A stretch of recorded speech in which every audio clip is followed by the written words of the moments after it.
Muy buenos días, bienvenidos. Yo soy Anderson Boscan desde el Sweden Coffee en la Plaza Foch. Esto es News and Coffee, el programa de entrevistas matutinas de La Posta. Haciendo un repaso como cada mañana a la coyuntura política, a la actualidad nacional.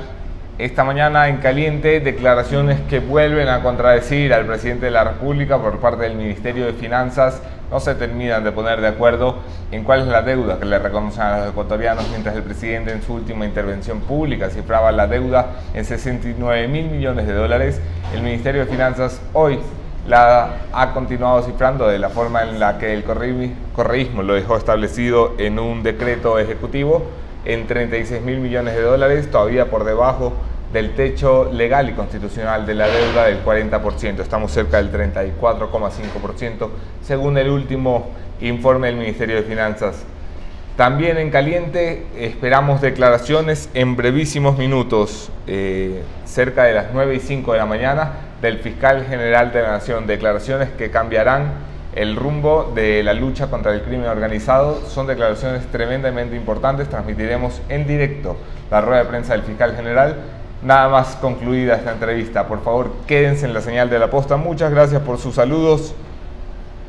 Pero hoy no tenemos coyuntura. Hoy hemos abierto un espacio para hacer una pausa a la coyuntura política y tenemos el gusto de encontrarnos esta mañana con Amparo Molina, quien es vocera de las víctimas de Ampetra. 8 años en la pelea, Amparo. Hola, buenos días y gracias por la invitación. Así es, al momento podría hablar ya a lo largo de la historia. Va a ser este 2018, 8 años de la lucha de los padres de familia, que nos hemos mantenido firmes y al pie del cañón, buscando justicia y reparación para esas víctimas del 2010. El caso de Ampetra se convirtió de alguna forma en la ventana por la cual el país podía mirar con horror el escenario de los abusos sexuales a menores, sobre todo en instituciones educativas. Fue un tema que encendió mucho a la opinión pública, a los medios y a las familias que se sentaban a conversar al respecto hacia el segundo semestre del año pasado, cuando descubrimos, horrorizados, repito, que esto no era una situación aislada, que es que no solamente era Ampetra, que es que esto pasaba en distintas ciudades, en distintos planteles, en instituciones privadas y públicas. ¿Ese baño de verdad ha servido para algo, Amparo? Anderson, sí, lamentablemente dentro de las instituciones educativas la violencia se ha normalizado. Lamentablemente las instituciones, por tapar el buen nombre, muchas de las personas han ocultado esta verdad. Esto en verdad no es desde hoy, desde ayer. Esto ha venido desde siempre, la violencia. El sistema de la sociedad machista, patriarcal, es lo que nos ha mantenido dentro de esta situación. Pero en el 2017 dijimos no más, los padres de familia dijimos no más y nos atrevimos a romper el silencio. Por supuesto que ha servido de mucho, porque si no, imagínate, tantas escuelas, tantos niños, tantas niñas sufriendo violencia, tantos adolescentes, tantas mujeres, sin romper el silencio, llevando esa carga detrás de ellas, es muy difícil. Nosotros de alguna manera nos encontramos felices porque de alguna manera hemos hecho que otras personas rompan el silencio y se descubran estos espacios de violencia y ya no se mantenga la violencia de esta forma. No es normal que las instituciones educativas donde nuestros hijos acuden, donde supuestamente son los segundos hogares, estén llenos de violencia. ¿Cómo es que toman la decisión vosotros de romper el silencio? Anderson, eso es una situación muy difícil, porque primero romper el silencio ante un acto de violación, primero es el miedo, la vergüenza, el qué dirán, tu familia, el núcleo familiar, las personas que te conocen. Otra situación es de que si nosotros rompíamos el silencio y luego no se hacía nada, ¿de qué sirve? La impunidad es una de las causas también para mantener el silencio. Pero tal vez creo que fue una situación que ya los padres de familia no podíamos soportar más. Por 7 años, a lo largo de 7 años, golpeando las puertas, que se nos ayude, que se nos escuche, incluso nosotros mismos recopilando documentación que lo deberían haber hecho las instituciones estatales. Creo que fue toda una suma de elementos que nos hizo romper el silencio en el 2017 y dijimos no más, esto no puede quedarse así, y fue cuando rompimos el silencio el anterior año.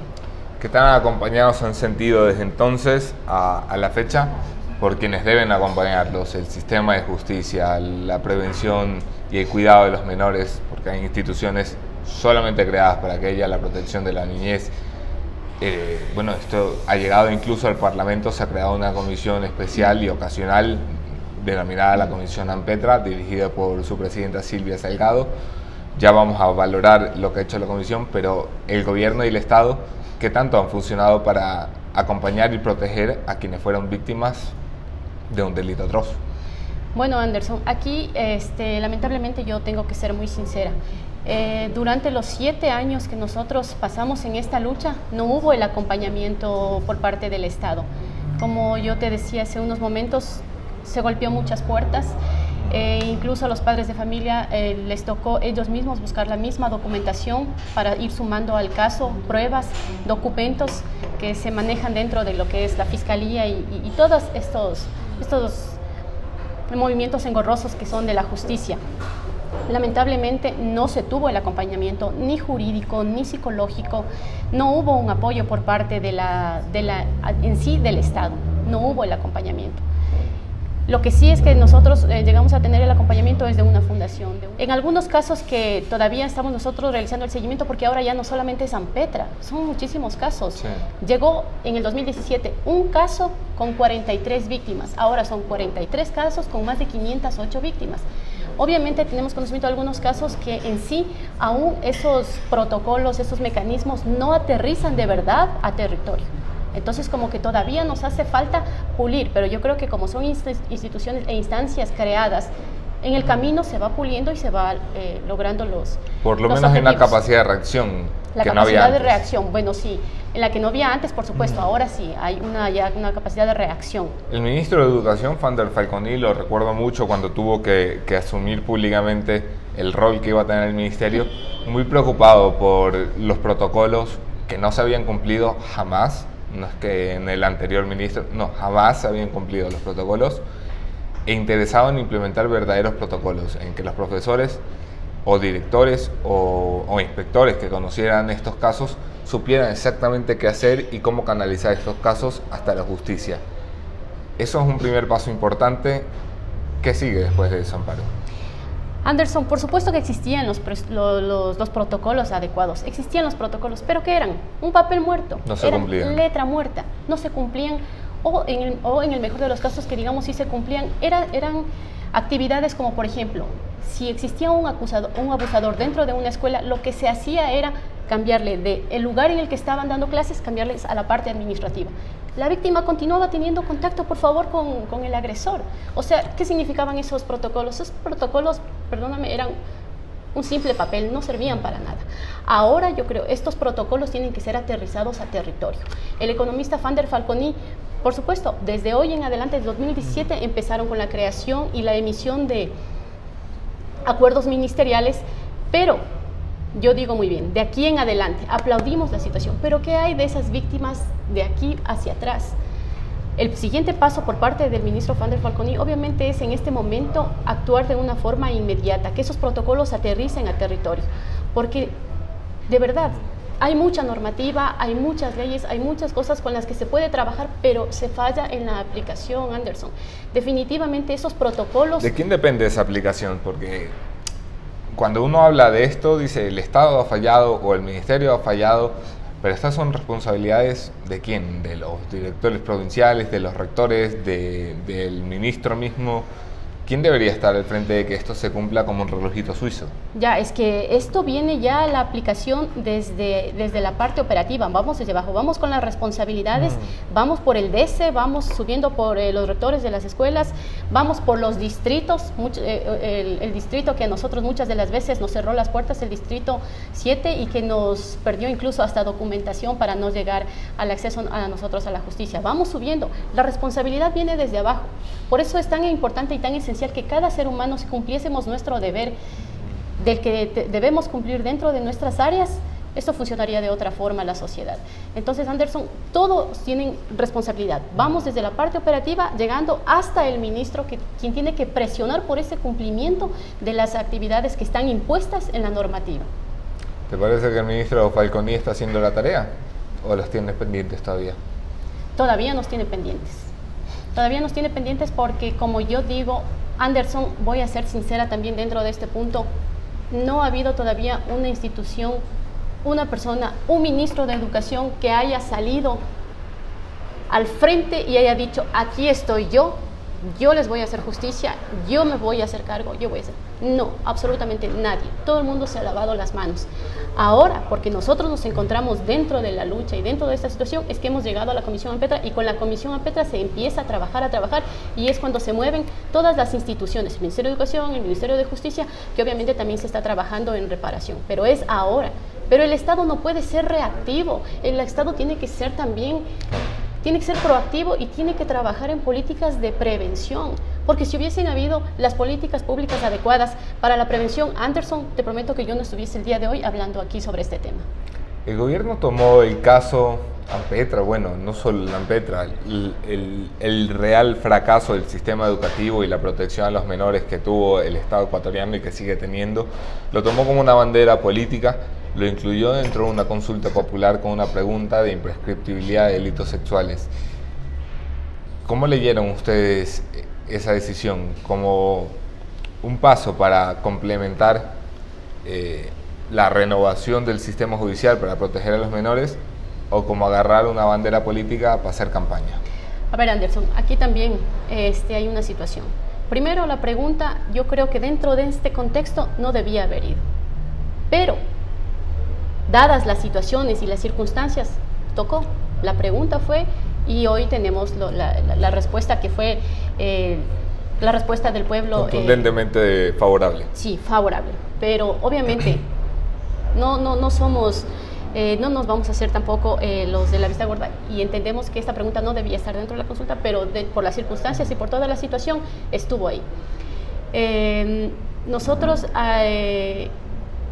hemos venido pidiendo todo este tiempo que no se tome el dolor de las víctimas como una bandera política, que no se tome, que tampoco justamente ese sí en mayoritario sea para un rédito político. Nosotros hemos venido pidiendo eso. Nosotros no queremos que nuestro sufrimiento y el sufrimiento de las víctimas se convierta en algo político. Lo hemos venido pidiendo y aún nos mantenemos en esa posición. ¿Creen que hay sectores que lo han utilizado políticamente? De alguna manera sí fue utilizado y al momento podría decir que no está siendo utilizado. Pero es que a veces los comportamientos políticos, a veces yo no los entiendo de verdad. Son seres humanos, son padres, son tíos, o sea, son hijos. Yo no sé a veces por qué se pierden de la parte humana. O sea, ser político tampoco implica irse fuera de esos parámetros. Muchas de las personas a veces yo no entiendo su actuar político, pero nosotros estamos justamente aquí para hacer respetar y que no se tome como bandera política el caso Ampetra. ¿Qué percepción tuvieron ustedes cuando el Consejo de Administración Legislativa de la Asamblea archivó el juicio político contra Augusto Espinosa, a quien, no solo en la oposición, cabe decir, muchos asambleístas acusaban de ser el principal responsable político, no solo de Ampetra, sino del fracaso del sistema de protección a menores? ¿Cómo leyeron ustedes esa decisión? Bueno, en realidad nosotros como padres de familia no íbamos detrás de una cabeza, no íbamos detrás de la cabeza de Fander, no íbamos detrás de la cabeza del compañero Espinosa, no. Nosotros no íbamos detrás de la cabeza. Nosotros queríamos que se establezca tal y como está establecido el día de hoy, la primera parte del informe de la Comisión Ampetra. Ahora sí hay responsabilidades, vamos responsabilidades como tú fui diciendo. Por lo bajo, vamos con el operativo, vamos avanzando a los distritos, vamos avanzando por cada instancia, cada peldaño.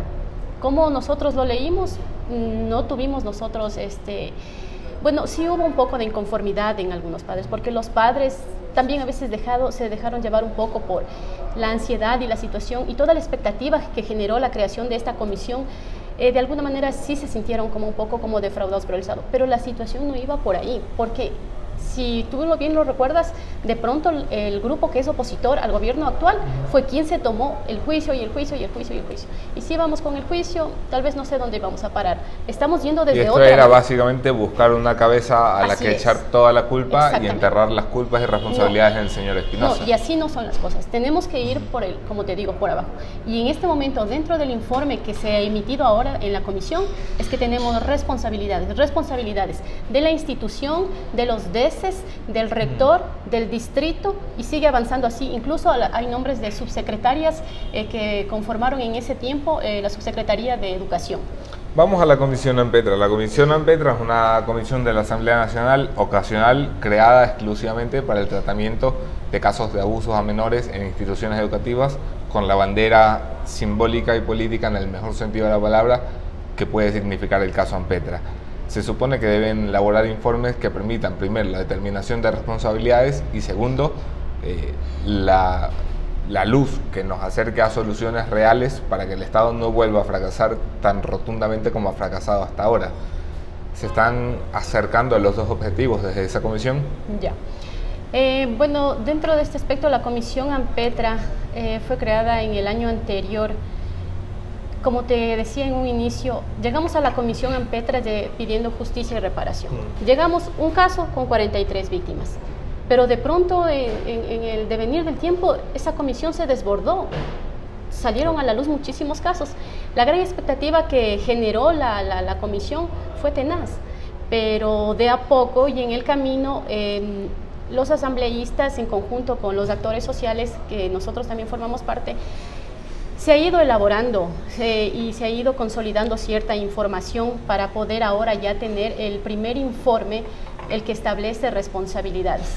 En la parte, esto podría ser de establecer la responsabilidad de ciertas instituciones. Ahora se está trabajando dentro de lo que es la parte normativa, lo que sería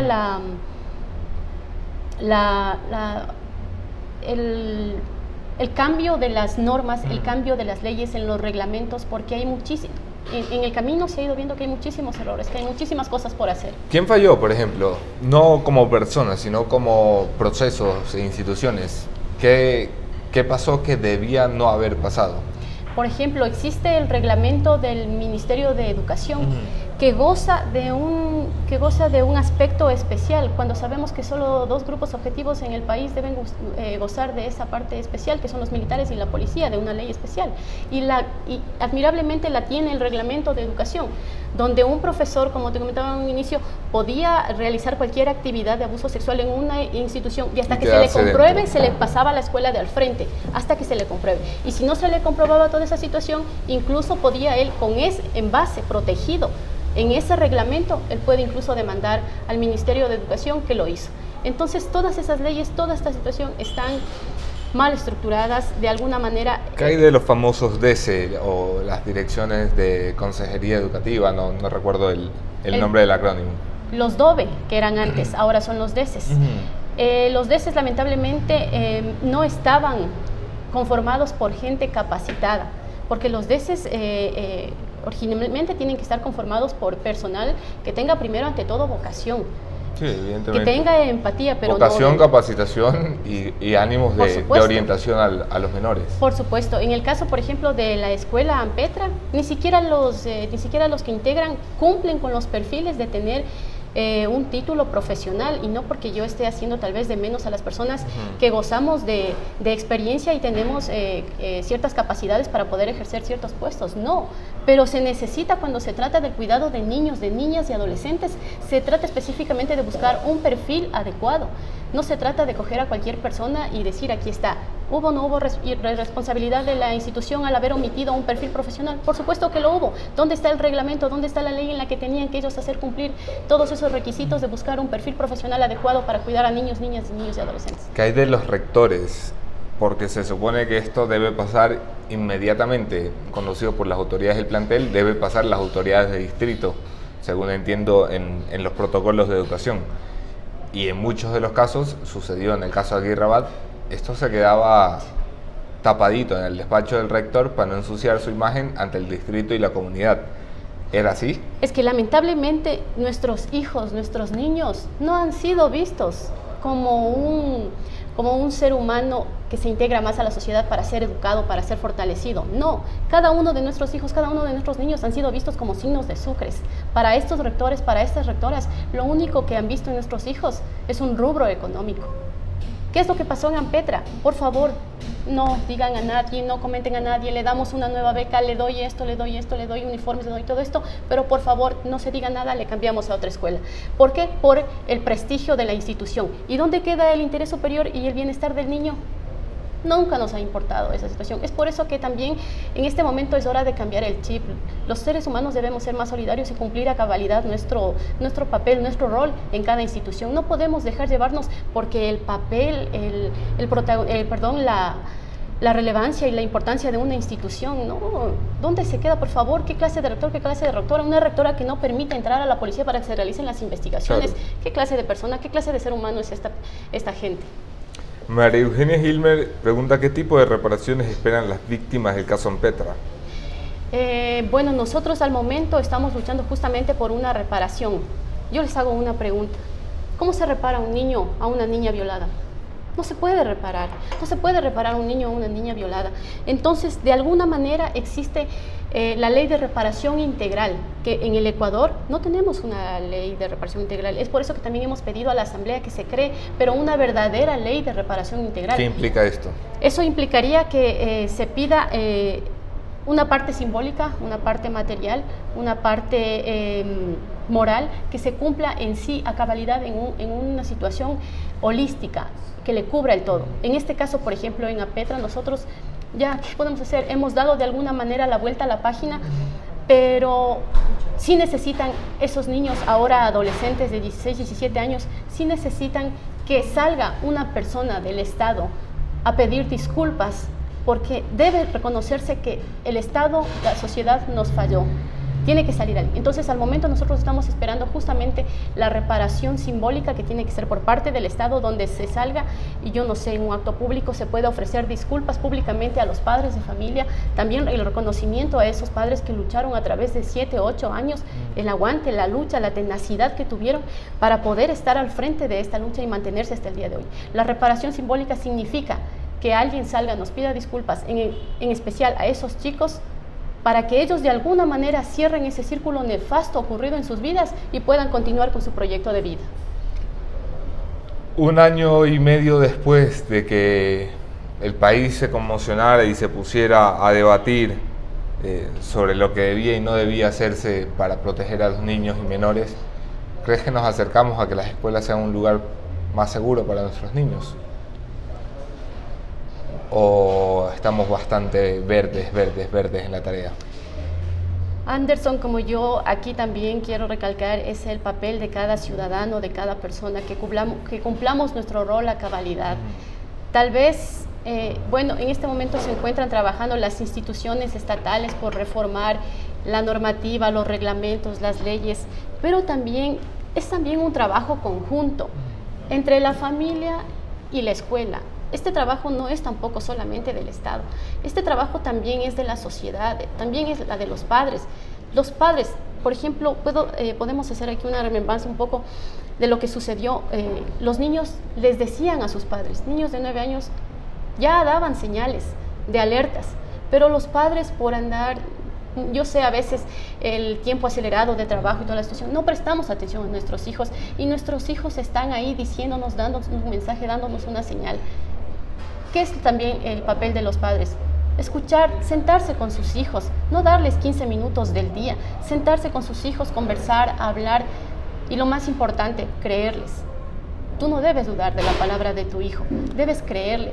Entonces yo creo que todo es un trabajo mancomunado, la sociedad, la familia como el núcleo de la sociedad y el Estado. De esa forma podremos nosotros tal vez ir trabajando, porque esta es la situación de que cuando tú también hablas con tus hijos rompes tabúes. Y cuando rompes tabúes también pasa a otra situación de que ya tu niño, tu niña ya no va a estar con la situación de que no es que esto es malo, no es que esto es prohibido, no es que esto... No, la verdad ante todo con ellos, aunque tengan la edad que tengan, por favor, para que ellos puedan identificar muchísimos riesgos que existen. Amparo, ¿qué esperas que suceda en los próximos meses con el informe de la Comisión Ampetra? ¿A qué puerto deberíamos llegar? Bueno, nosotros hace 7 años, a través de esta lucha, llegamos a la Comisión Ampetra en el 2017 pidiendo justicia y reparación. La justicia de alguna manera se está ya dando con la emisión de este informe, donde ya se han establecido responsabilidades en los diferentes ámbitos, pero si ya se han establecido responsabilidades, ahora esperamos el actuar de los órganos que sancionan, porque después de que existen responsabilidades, después de una responsabilidad, Anderson, tiene que haber una sanción, ¿verdad? Porque sí, con responsabilidades y sin sanción no podemos hacer. Nosotros vamos a continuar en el seguimiento, vamos a continuar con nuestra voz, con nuestra lucha permanente, porque vamos a dar seguimiento, porque y si el caso Ampetra se dio, Ampetra llega, se cierra y los demás casos no pueden quedarse así. Tiene que haber una sanción ejemplarizadora para que esto no se vuelva a ocurrir en ningún ámbito educativo. Estamos esperando esto, justicia, estamos esperando reparación y todavía tenemos esperanzas de que por lo menos con esta situación el ámbito educativo cambie. Estos sistemas, estas escuelas a las que acuden nuestros hijos se conviertan en ambientes protectores, en ambientes de seguridad, donde nosotros como padres podamos estar tranquilos de que nuestros hijos van a estar a salvo y no van a estar llenos de violencia como sucedió hace 8 años. Muchas gracias, Amparo, por venir y compartir tus visiones de la política pública, de las deudas que tiene pendiente el Estado y la sociedad, y mucha fuerza.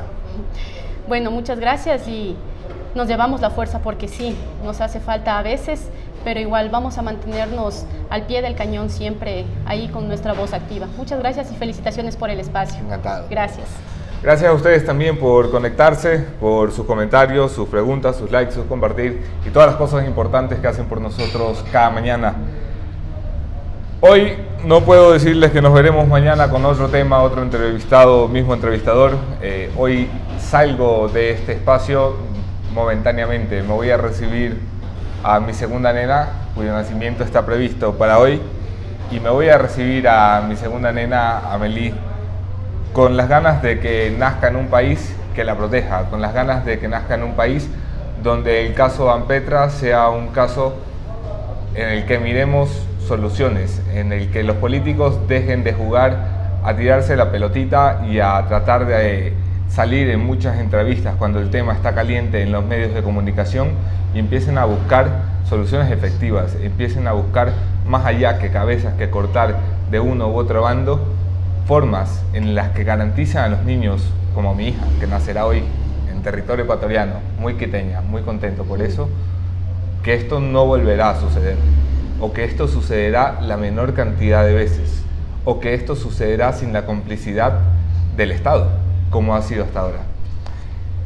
No se vayan de la señal de la posta, viene Luis Eduardo Vivanco desde la Fiscalía General del Estado en brevísimos minutos, anuncios verdaderamente importantes por parte del fiscal Carlos Bacamancheno.